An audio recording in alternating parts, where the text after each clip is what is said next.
But our collaborative approach, when we actually, when the Security Council learned that we were sitting down and actively working on this, vigorously working on this, UNODC, ourselves, United Nations Office of West Africa, Department of Political Affairs, they commended it. Now, Security Council speak, you see them endorse, acknowledge, note, but the word commend doesn't roll off their tongues that easily. They commended it through a presidential statement twice. They commended the collaborative approach. The Security Council resolutions are law. They have the weight of international law. Presidential statements don't have the weight of international law, but obviously are very, very persuasive and carry a lot of weight. So to have the statement from the President of the Council commending our collaborative approach, we took a great deal of encouragement that we're on the right track. Here's an example of what the President had to say in this particular statement at the end of last year.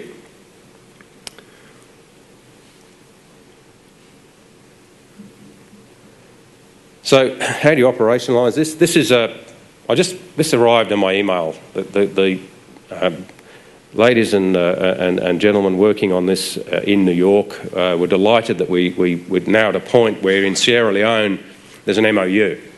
Now this is only a 2-page document. This is the first page of a 2-page document, and you don't have to read.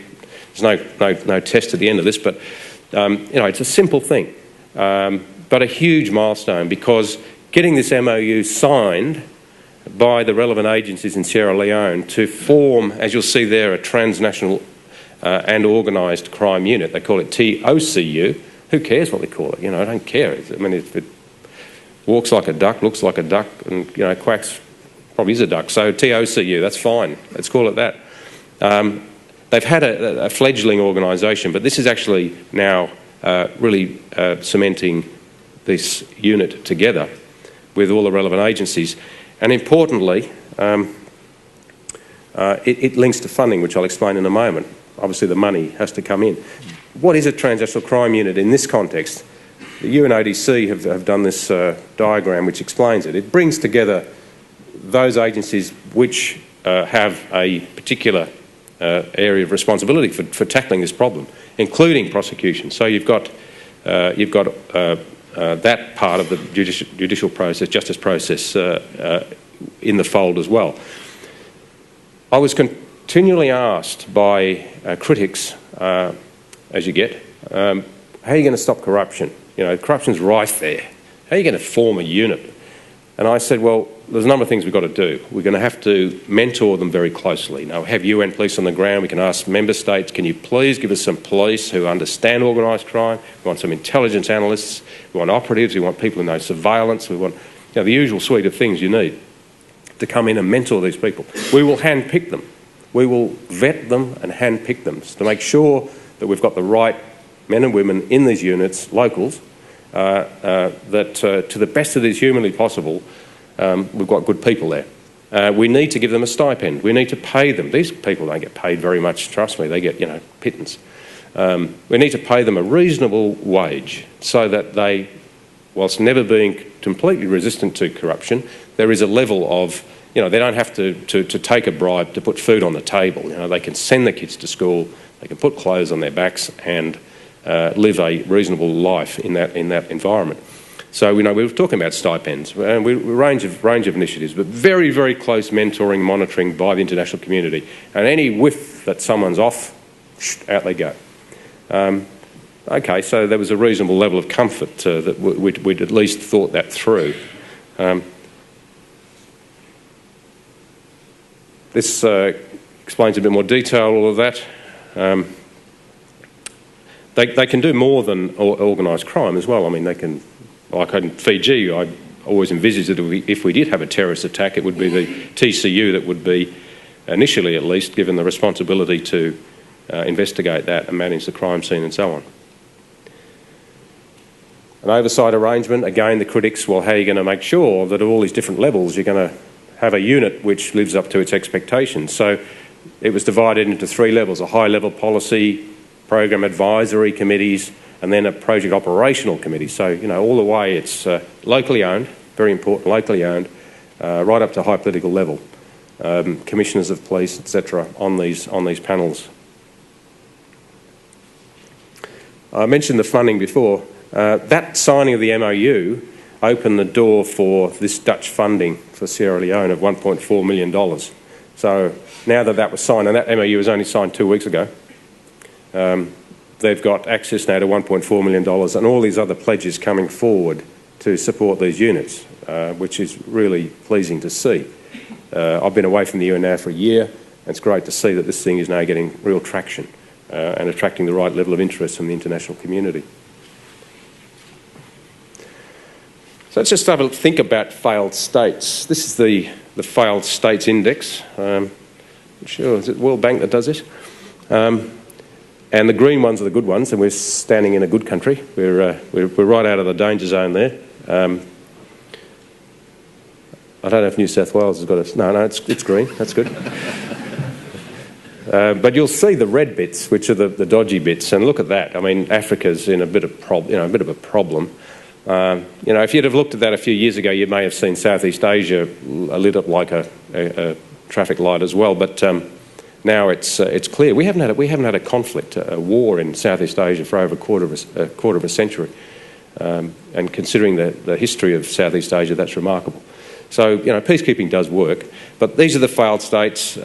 West Africa, they're there. And why are they failed states? Because of conflict, and arguably now because of the impact of transnational organised crime. Do we have any fragile states in our own region? When they look at this, when they measure these indices to come up with this failed state, obviously the West African states figure prominently. But look at that, the second bullet point. 8 countries in our region were measured, and 4 of them were in the worst 60. 3 of those are getting worse. So they're sliding down the table and not improving. So half the West African nations are in the worst 60, and half of our region that were measured are in the worst 60 and getting worse. What does it mean to be a failing state? Well, you can read that for yourself, and there's some pictures there. If you don't want to read, you can see. That's what it looks like. Pretty grim. Haiti, for example, it's not just West Africa. I'm obviously focusing on that, but Haiti has its issues. The earthquake aside, it was tracking in the right direction, but still vulnerable to transnational organised crime. The Balkan states, we had Kosovo on our books with a large UN presence there until the EU took over. Bosnia-Herzegovina was also a UN mission at some point, but there's still problems with organised crime in those countries as they develop as emerging states.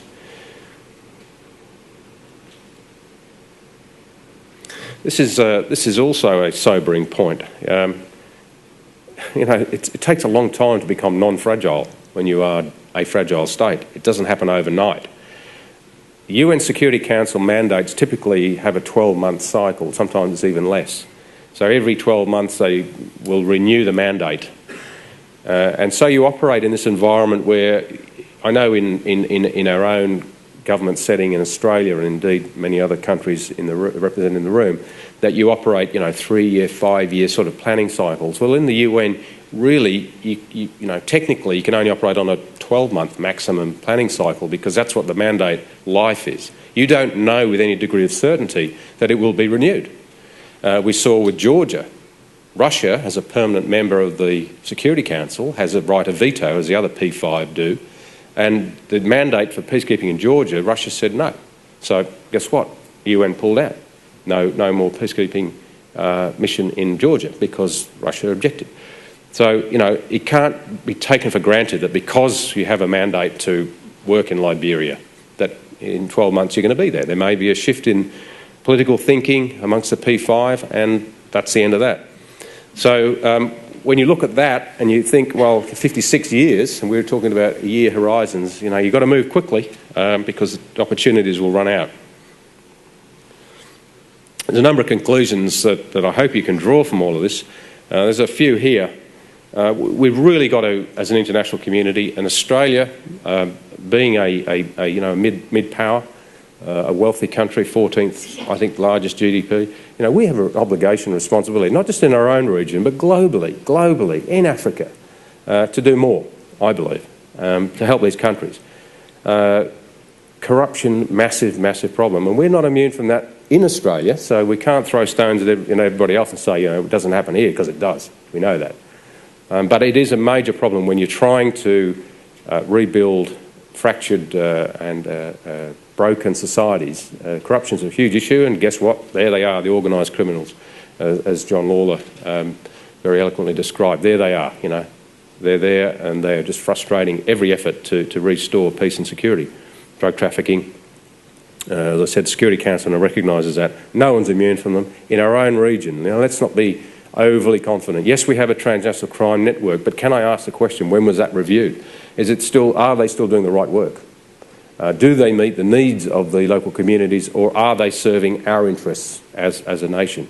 These are questions I think we have to ask, because if what I'm proposing is right, that as our consumption of cocaine increases along the track that Europe's has, and no longer will we see this passive sort of arrival of cocaine on the shores washed up and used as washing powder, but more actively targeted, we will stage through, let's say, Tonga, let's say Fiji, let's say Solomon Islands or Vanuatu, and so that organised crime turns its attention and let's outpost our activities there. Are we prepared, or will we see a West African phenomenon unfold before our very eyes? And people will say, well, why on earth didn't you see that one coming? I think we've got to be much more vigilant on that front. And the final bullet point is along that theme. We have to look at what's happening around the world. It's not just in our own backyard. We've got to raise our sights. Look at the Caribbean. Look at what's happening in Central America. Look what's happening in West Africa. Look what's happening in Central Asia. And learn those experiences and transpose the best practices to our own region. We've shared some of our best practices with these TCUs, and that's been adopted in West Africa. That's a win. But we can't sit back and say, done that, move on. We've got a problem, I think, a looming problem in our own backyard. So on that note, I thank you very much for your attention. I think I've finished a little bit early, but I'm happy to take any questions.